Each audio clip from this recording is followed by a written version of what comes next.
Thank you, Mr. President, my distinguished colleagues. I also today have the honor and privilege on this day of disinfectants and deodorants to look at this budget. Well done. Mr. President, this is indeed a budget. Sorry, just a second. Chief Whip, you play a role as timekeeper this afternoon. 5.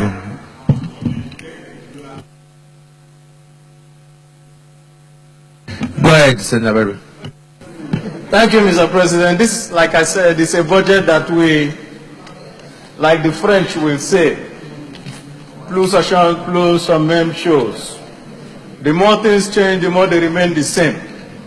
I have not seen anything good or different or absolutely different from what has always happened here.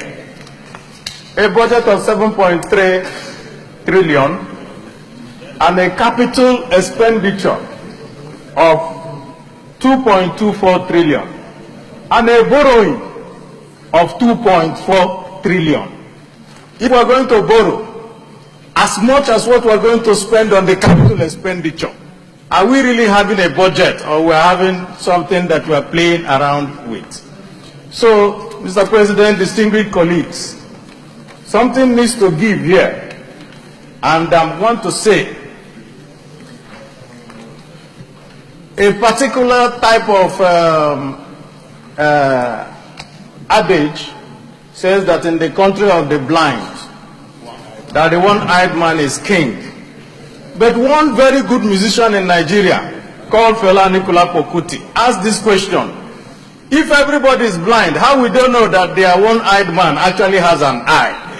So it looks to me, sir, today that we are going in a direction of the blind leading the blind. And I'm going to explain it, sir. And I'm just going to take only one example, the State House budget. In the State House budget, it says here, 123 million to buy catering equipment and materials. I don't know.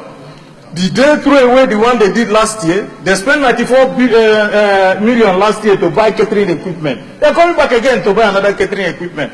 What are they doing in that State House that they're always buying catering equipment? I don't know. Something in the State House budget is even very, very funny. They have welfare for 209 million, honorarium and sitting allowance for 556 million. And we want to ask, if you're going to spend 765 million for honorarium and welfare, is that a university where they're paying people to come and sit there? I thought that is a State House. I don't understand this type of provision that is in there. So we must also ask ourselves, for those in that State House who were claiming that we in this National Assembly were buying vehicles, there's a provision for almost, how many? 5 BMW cars. And they say we don't need vehicle, but they're buying for themselves. What are they doing with it? Of course, 5 Toyota Land Cruisers. That same place. And we're going around and asking. They're also buying computers and equipment. And we want to ask, every year, this our budget will come with computers. Now we have more than 200 million for computers. All computers, what are they doing with the computers? The one they bought last year, did they throw them away? And so that's why I said that the more things change, the more they look the same. And we want to know who is leading who here. And that's why I'm asking, Mr. Leader, I have seen your every good thing that you have written here. And you have to come back to come and tell Nigerians, this thing that you have written here, that this budget is designed to stimulate. How are you going to stimulate by driving away private sector? You want to borrow 30% of this budget. Who will lend this money to you? And if there's no borrowing, that means that no, this budget will not also be implemented. And so we now come down to the fact of implementation.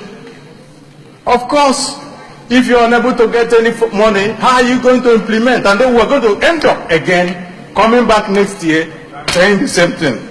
And so, Mr. President, distinguished colleagues, I've said again, and let me reiterate, I have seen nothing new in this budget. I have seen exactly the same thing that was happening last year. Thank you, Mr. President.